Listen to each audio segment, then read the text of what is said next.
Halo semuanya, kali ini kita akan membahas yang namanya data analytics. Nah, di sesi kali ini kita akan fokus ke yang namanya framework dari business analytics. Oke, pertama-tama mungkin kita lihat dulu apa sih analytics itu. Apakah ini sejenis pekerjaan yang hanya bisa dilakukan oleh data crunchers? Apakah ini sebenarnya sekumpulan rumus matematika dan statistik? Atau mungkin ini sesuatu yang dilakukan atau digunakan oleh toko-toko rental DVD untuk merekomendasikan DVD berikutnya.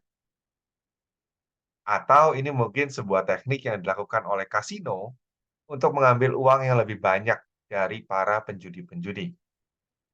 Atau mungkin ini sesuatu yang tidak applicable untuk kita. Nah, kita akan lihat sejenis apa sih analytics itu. Jadi, analytics sebenarnya kata kuncinya di rasional. Jadi sebenarnya ini adalah rational way, ya, sebuah cara rasional dari ide ke eksekusi. Jadi analitis ini sebenarnya bisa dianggap sebagai sebuah fungsi bisnis, ya. Dan pathway-nya kurang lebih seperti yang ada di samping. Ada 3 jenis ya, 3 jenis pathway untuk analytics.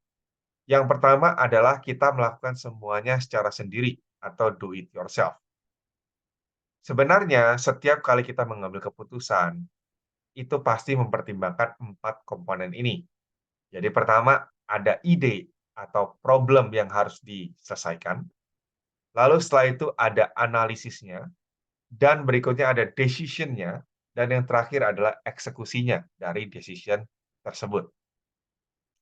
Umumnya kita melakukan itu sendiri, jadi kita do it yourself ya. Jadi ada idea atau problem, masuk ke analisis, decision, execution itu semua kita yang lakukan.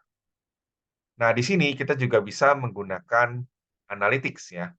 Analytics-nya bisa di komponen analisis saja atau keseluruhan. Jadi misalkan kalau di sini analytics-nya bisa digunakan untuk mendukung ya, mendukung atau memberikan premis-premis untuk terjadinya ide ya, atau premis-premis kebutuhan dari sebuah decision. Kenapa decision ini dibutuhkan? Lalu kita juga bisa untuk menggunakannya mengambil data, membuat model, dan menghasilkan analisisnya. Bisa juga untuk decision making, ya, mendukung decision making, dan bisa juga untuk mengawasi eksekusi dan melihat hasilnya. Oke, sekarang kita akan melihat terkait dengan kebutuhan-kebutuhan bisnis ya.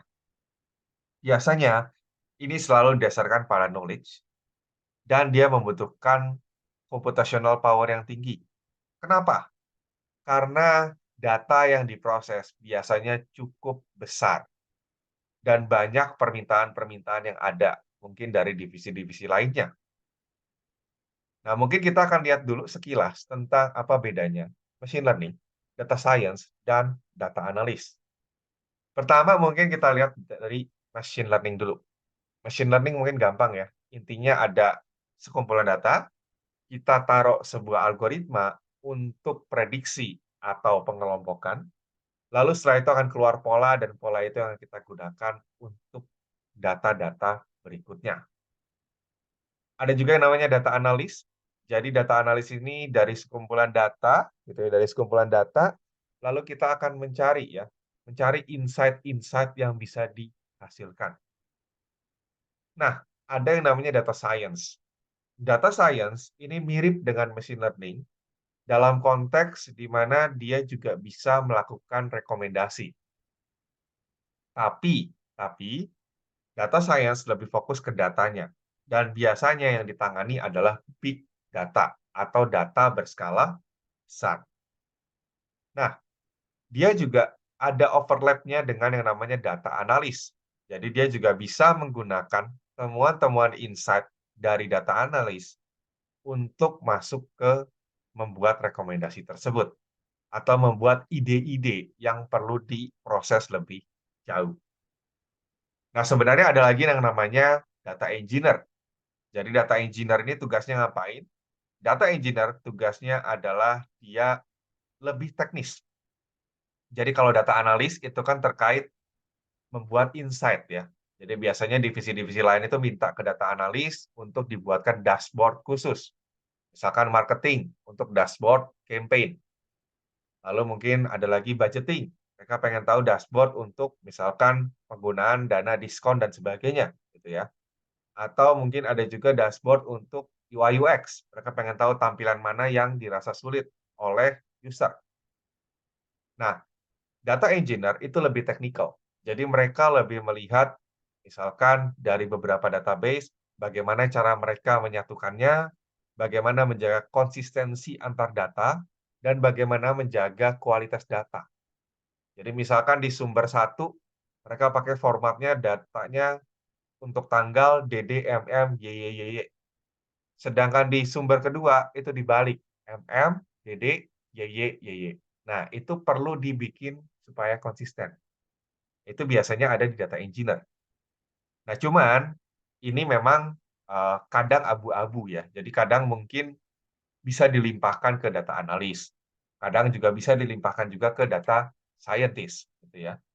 Jadi berbeda-beda. Mungkin kalau teman-teman cari job desk gitu ya, cari pekerjaan, lihat keterangannya, lihat detailnya untuk bisa memastikan ini sebenarnya apa saja yang di-cover. Nah, kita akan fokus ke data science sebenarnya. Dan data science ini sebenarnya multidisiplin. Jadi banyak hal yang di-cover, tidak hanya sekedar machine learning saja, tapi juga dia punya statistik, dia punya visualisasi gitu ya. Dan juga dia menyangkut dengan database. Dan yang ada juga terkait dengan pattern recognition. Jadi ini multidisiplin. Nah, ada 3 fungsi ya dalam sebuah bisnis. Pertama, biasanya yang kita sebut dengan bisnis unit. Ini adalah ya pengguna, pengguna dari service yang disediakan oleh analytics. Jadi ini bisa jadi divisi marketing, divisi produk gitu ya. Nah, biasanya ya, ini yang melihat ya, melihat secara garis besar kira-kira hasil dari analitis ini penggunaannya seperti apa nanti dalam real world-nya. Jadi ini lebih ke arah decision making dan execution. Terus berikutnya lagi ada juga analytics team. Ini sebenarnya adalah orang-orang yang mendukung secara teknis, membantu dalam menciptakan ide, mengembangkan analisis, menyediakan ya decision yang rasional, dan juga memonitor eksekusinya seperti apa. Jadi ini sebenarnya lebih ke arah perspektif yang teknis ya atau teknik. Sedangkan yang ketiga ada disebut dengan IT people. Nah, IT people ini biasanya yang menyediakan pendukung untuk melakukan yang tadi ya, bisnis tersebut. Misalkan infrastruktur. Nah, infrastruktur misalkan kakas-kakas yang digunakan apa aja, gitu kan. Terus bagaimana cara menciptakan model output-nya, misalkan kita membuat dashboard, report, atau mungkin hal-hal lainnya, gitu kan. Dan itu disediakan ke bisnis unit. Jadi ini yang menyediakan ke bisnis unitnya. Jadi ini mendukung ya, mendukung proses analisis dan menjembatani ke bisnis unit. Nah, ini mungkin framework umumnya ya terkait dengan bisnis analytics. Pertama tentu saja ada yang namanya target domain, yaitu lingkungan pekerjaannya, ya, sumber datanya sebenarnya kita bisa bilang. Itu bisa dari organisasinya dan juga bisa juga dari lingkungan organisasi tersebut. Biasanya yang pakai data analytics ini yang memang pakai data ya, yang sangat berhubungan erat dengan data. Contoh e-commerce gitu kan. E-commerce itu datanya banyak banget, baik dari data penjual sampai data pembeli, gitu kan. Terus kebijakannya pun melibatkan banyak faktor, ya kan. Misalkan mereka mau bikin gratis ongkir dan sebagainya, itu juga kan harus dipikirkan. Nah, dari sisi analitik sendiri ada 6 komponen kurang lebih ya. Business intelligence, ini sebenarnya IT pada umumnya ya. Lalu ada decision execution, decision making, ini bisnis pada umumnya. Ada data stewardship, ada decision modeling, ini analytics pada umumnya, dan decision framing. Sekarang kita lihat satu persatu. Pertama, dari business intelligence. Ini berarti untuk menyediakan data, ya, data dalam keperluan decision making, dan juga untuk menyediakan tools analitik yang mungkin reliable. Jadi sebenarnya ini kayak database-nya ditambah framework-nya, gitu ya. Ditambah komponen arsitekturnya, gitu. Nah, ada juga namanya data stewardship. Ini sebenarnya fungsi interface yang memastikan bahwa datanya berkualitas dan layak untuk dipakai dalam membentuk model pengambilan keputusan.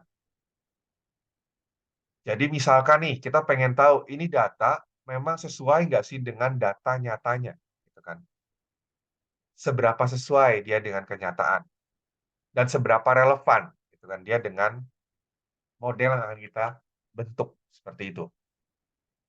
Terus granularity-nya, jadi seberapa detail ini data, itu juga mungkin bisa masuk ke sini. Ada yang ketiga, decision modeling. Jadi ini sebenarnya ya sama seperti fungsi analisis pada umumnya ya. Jadi di sini untuk membangun dan menguji decision model supaya dia memenuhi kebutuhan keputusan yang ada.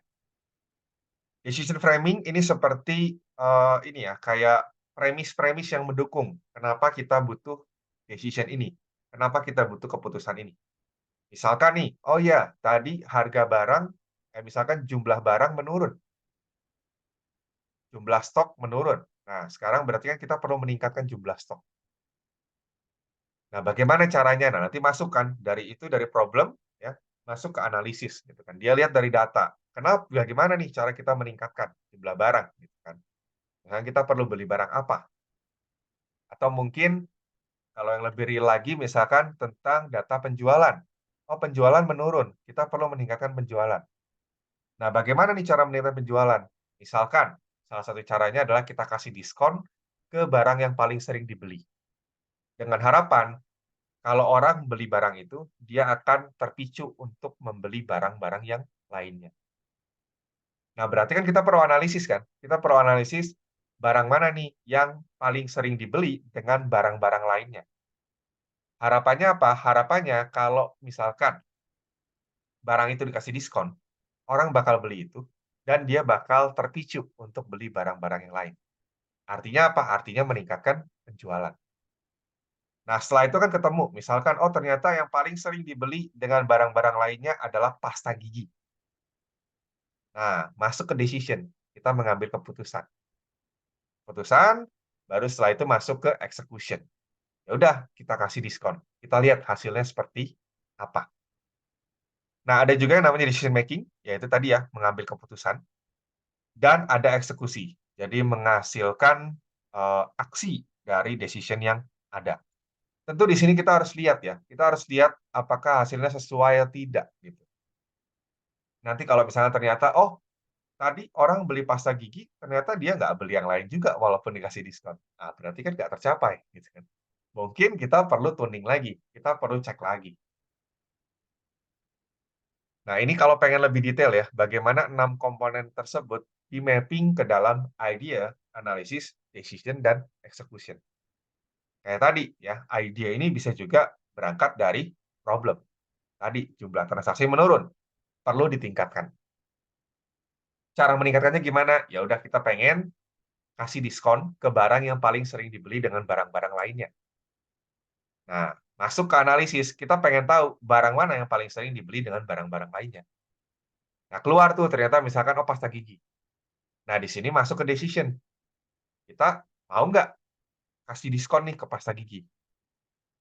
Setelah itu, baru masuk ke yang belakang, execution. Ya udah, kita kasih diskon ke pasta gigi. Nah, ini decision framing biasanya tadi kan didasarkan dari fenomena yang ada. Hasil yang sudah ada sebelumnya, kita develop menjadi kebutuhan. Oh, ternyata penjualan menurun, berarti perlu ditingkatkan. Decision modeling berarti kita akan membuat model dari data yang ada. Tentu, ini modelnya bisa macam-macam ya. Bisa pakai algoritma yang bervariasi, naive Bayes, SVM, dan seterusnya. Lalu setelah itu decision making, ya kita mengambil keputusan, tentu mungkin ada debat, mempertimbangkan banyak faktor, dan seterusnya. Terakhir adalah execution. Kita align dengan yang ada, lalu kita sampaikan, dan kita observe hasilnya. Ada juga yang namanya data stewardship. Ini tadi ya, dia menangani kualitas data. Berarti dari initial data provision sampai bagaimana manage data problem dan data dictionary. Business intelligence juga secara umum dia mensupport semua komponen, karena dia kan secara tidak langsung menyediakan data dan kakas-kakas analisanya. Jadi dia punya survey tools, lalu business analytics database, itu semua ada di dia semua. Nah, kita coba lihat studi kasus ya. Contoh customer data platform. Jadi kita pengen bikin sebuah platform ya yang menyimpan semua jenis data ya dari customer. Tentu karena dia menyimpan semua jenis data, sebagian data perlu diproses terlebih dahulu dan juga perlu ada interpretasi ke analytics. Nah, jadi mungkin ada machine learning-nya di situ dalam bentuk classification, clustering, rules, dan seterusnya. Ini kurang lebih contohnya ya, contoh dari customer data platform ya. Jadi layar orkestra ini yang paling atas ini tentang pengambilan datanya. Misalkan dari the call center, lalu dari web atau mobile gitu kan. Terus juga mungkin dari event handling-nya semua diambil, masuk ke signal layer, di mana di sini mulai distandarisasi datanya dan disimpan sebagai customer database. Nanti ini juga ada yang namanya data layer ya. Jadi datanya itu disimpan dalam bentuk transaction data, campaign history, dan seterusnya. Nah, ada juga yang disebut dengan metadata. Metadata ini mungkin data-data yang tidak terhubung langsung ya dengan datanya sendiri, gitu ya, dengan proses utamanya sendiri, tapi ini bisa digunakan untuk analisis. Contoh mungkin yang paling umum adalah demografi. Demografik ini sebenarnya kan ada data tambahan ya, data tambahan yang bisa dipakai untuk analisis. Misalkan kita dengan mengetahui umur rata-rata pengguna aplikasi kita, maka kita bisa desain aplikasinya sesuai dengan kebutuhan umur segitu. Misalkan ternyata aplikasi kita ramai di kalangan anak muda, ya udah berarti tampilan kita buat segaul mungkin. Oh ternyata kita juga butuh nih misalkan untuk expand ke kalangan-kalangan yang lebih senior atau berumur. Berarti kita mungkin perlu ada campaign-campaign tambahan, misalkan seperti itu. Atau misalkan, oh pengguna kita banyaknya di Jawa, dan kita perlu expand ke Sumatera. Nah, gimana nih cara campaign-nya? Nah, itu juga bisa kan. Jadi dari data-data ini, metadata-metadata ini, kita bisa pertimbangkan. Gitu ya. Pertimbangkan kira-kira apa yang perlu dilakukan untuk berikutnya. Ini juga bisa masuk misalkan kayak master data gitu ya, seperti nama, alamat gitu ya, kontak, nomor gitu kan. Kita juga bisa lihat detailnya seperti misalkan dia suka beli produk apa gitu kan, terus suka pakai servis apa, pembayarannya kayak gimana gitu kan. Nanti bisa jadi ke content preference. Sama kayak Instagram ada Reels gitu kan. Kalau kita sering lihat Reels-nya tentang hewan, misalkan anjing kucing, pasti Reels yang direkomendasikan anjing kucing lagi. Nah, itu dari content preference kita gitu. Dan kadang kan bahkan beberapa sosmed, sosial media menyediakan fitur untuk ya, untuk kita bilang bahwa kita nggak suka nih konten ini keluar, gitu kan, itu juga bisa. Nah, ini yang disebut dengan explicit, objektif, atau applied metadata. Jadi di sini tentu bisa dari berbagai sumber yang berbeda. Variasi ya sumbernya. Nah, ada juga yang implisit. Jadi kita secara tidak langsung gitu ya. Dan ini juga bisa dari turunan dari data-data yang lain. Contoh, misalkan kita bisa ambil sosial graph-nya dari LinkedIn profile mereka. Ini temenan sama siapa? Atau mungkin informasi Facebook-nya. Siapa aja yang sekolah di SMA si A, gitu kan. Marketing, mungkin kita bisa lihat dari email yang terbuka, terus campaign historinya seperti apa, gitu kan. Ada juga mungkin dari sosial media, gitu kan. Bisa lihat dari forum discussion, terus bisa juga lihat dari purchase behavior, gitu kan. Ini implisit sifatnya. Jadi implisit itu artinya apa? Artinya based on judgment atau diambil dari data-data yang lain. Jadi kalau misalkan yang tadi eksplisit itu biasanya datanya primer, datanya punya kita gitu kan. Nah, kalau implisit ini biasanya ngambil data dari yang lain. Yang mungkin kita nggak tahu kebenarannya seperti apa. Nah, kalau misalkan teman-teman tertarik nih dengan yang namanya data platform, customer data platform, bisa coba yang namanya Apache Unomi. Nah, sekarang masuk ke big data. Tadi untuk analytics gitu kan, biasanya datanya itu tergolong besar, nggak kecil. Kenapa besar? Karena itu penggabungan dari data-data yang sudah ada sebelumnya. Contoh nih, aplikasi-aplikasi seperti CRM, order entry, billing gitu kan. Kalau mungkin contoh yang lebih gampang, teman-teman pernah lihat sekarang kan Gojek sama Tokopedia gabung jadi GoTo. Berarti kan ada dua sumber tuh yang perlu dipertimbangkan, dari Gojeknya dan dari Tokopedia-nya. Terus berikutnya lagi, weblog data gitu kan. Jadi sebenarnya ketika kita mengakses website gitu kan, mengakses aplikasi, itu data-data kita juga diambil tuh. Tapi tentu dengan memenuhi syarat data privacy ya. Sosial media itu juga bisa diambil dan mungkin sumber-sumber internal ya, seperti sensor ya. Sensor yang di-embed ke beberapa bagian. Nah, ketika digabungkan, itu biasanya semuanya tidak bisa diakses sekaligus ya. Perlu dimasukkan ke dalam sistem terdistribusi. Nah, ini bisa disebut dengan Hadoop ecosystem. Ada HDFS, Spark, MapReduce, Sol, Hive, dan seterusnya. Ini kurang lebih ya, kalau pengen lihat lebih detail. Jadi ada yang untuk analytics, kita bisa ada Impala, ada Spark, ada untuk Batch, ada MapReduce, Hive, dan seterusnya. Oke. Nah, apa sih distributed computing ya? Apa sistem terdistribusi? Intinya di sini ada dalam kata kunci map reduce gitu ya. Jadi kita mapping data, kita pecah menjadi beberapa bagian, lalu kita simpan dalam representasi yang hemat memori dan juga cepat untuk dicari. Lalu setelah itu kita reduce. Jadi yang kembar-kembar kita gabungin. Ya, kembar-kembar kita gabungin supaya memorinya jadi lebih sedikit. Nanti kalau sudah, kita akan simpan ke dalam beberapa database. Kalau mungkin bahasa gampangnya beberapa komputer ya, beberapa node, dan di situ kita akan menerapkan yang namanya replikasi. Jadi mungkin satu bagian itu disimpan oleh dua atau lebih node. Kenapa? Supaya kalau misalkan satu komputer rusak, komputer lain masih punya datanya dan masih bisa diselamatkan. Begitu. Itu gambaran umumnya dari distributed computing. Nanti mungkin bisa lihat fokusnya ke sistem berskala besar ya, kalau ingin tahu detailnya. Nah, ada yang namanya Apache Spark. Ini sebenarnya Resilient Distributed Dataset dan Direct Acyclic Graph. Bahasa gampangnya, ini pengembangan dari MapReduce. Supaya apa? Supaya prosesnya lebih cepat. Kenapa lebih cepat? Karena dia menyimpannya dalam memori, bukan dalam disk. Ya. Nah, kalau MapReduce itu nyimpannya dalam disk. Jadi, Spark ini lebih cepat daripada MapReduce, tapi hanya bisa untuk data-data yang sifatnya kecil atau proses yang sifatnya kecil.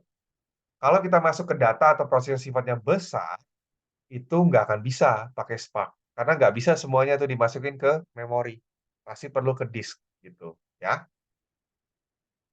Oke, seperti itu saja. Terima kasih.